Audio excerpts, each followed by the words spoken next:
जब कौरवों की सेना पांडवों से युद्ध हार रही थी, तब दुर्योधन भीष्म पितामह के पास गया और उन्हें कहने लगा कि आप अपनी पूरी शक्ति से यह युद्ध नहीं लड़ रहे हैं। भीष्म पितामह को काफी गुस्सा आया और उन्होंने तुरंत 5 सोने के तीर लिए और कुछ मंत्र पढ़े। मंत्र पढ़ने के बाद उन्होंने दुर्योधन से कहा कि कल इन 5 तीरों से वे पांडवों को मार देंगे।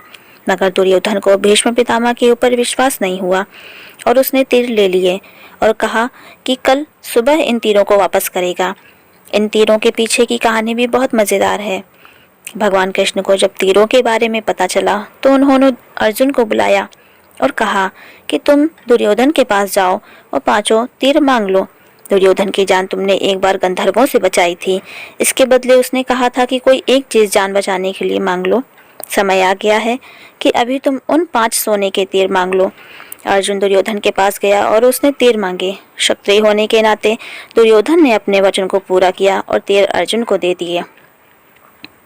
द्रोणाचार्य को भारत का पहले धृष्टद्युम्न भी माना जाता है। यह कहानी भी काफी रोचक है। द्रोणाचार्य के पिता महर्षि भारद्वाज थे और उनकी माता एक अप्सरा थी। दरअसल एक शाम भारद्वाज शाम में गंगा नहाने गए, तभी उन्हें वहां एक अप्सरा नहाती हुई दिखाई दी। उसकी सुंदरता को देख ऋषि मंत्रमुग्ध हो गए और उसके शरीर से शुक्राणु निकला, जिसे ऋषि ने एक मिट्टी के बर्तन में जमा करके अंधेरे में रख दिया। इसी से द्रोणाचार्य का जन्म हुआ।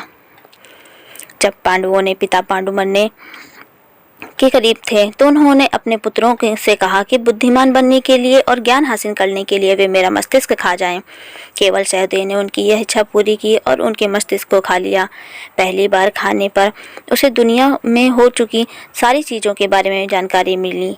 दूसरी बार खाने पर उसने वर्तमान में घट रही चीज़ों के बारे में जाना और तीसरी बार खाने पर उसे भविष्य में क्या होने वाला है उसकी जानकारी मिली। अभिमन्यु की पत्नी वत्सला बलराम की बेटी थी। बलराम चाहते थे कि वत्सला की शादी दुर्योधन के बेटे लक्ष्मण से हो। वत्सला और अभिमन्यु एक दूसरे से प्यार करते थे। अभिमन्यु ने वत्सला को पाने के लिए घटोत्कच की मदद ली। घटोत्कच ने लक्ष्मण को इतना डराया कि उसने कसम खा ली कि वह पूरी जिंदगी शादी नहीं करेगा। अर्जुन के बेटे इरावन ने अपने पिता की जीत के लिए खुद की बलि दी।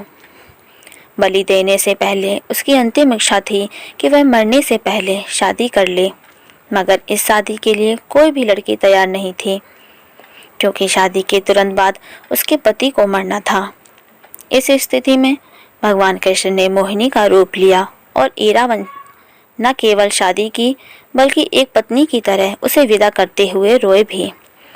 सहदेव, जो अपने पिता का मस्तिष्क खाकर बुद्धिमान बना था, उसने भविष्य देखने की क्षमता थी।